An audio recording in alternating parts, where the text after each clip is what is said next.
పెద్ద రసాలకాయలు తీసుకున్నాను, 1 డజన్ కాయలు.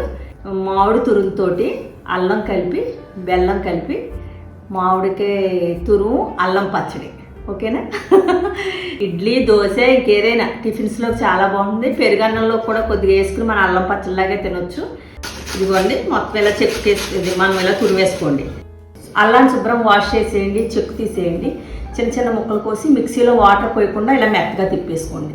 3/4 కప్పు వేసుకోండి. మీరు ఏ కప్పుతో అయితే మీరు తురుము కప్పుడు తీసుకుంటారో 3/4 కప్పు వేసుకుంటే సరిపోతుంది.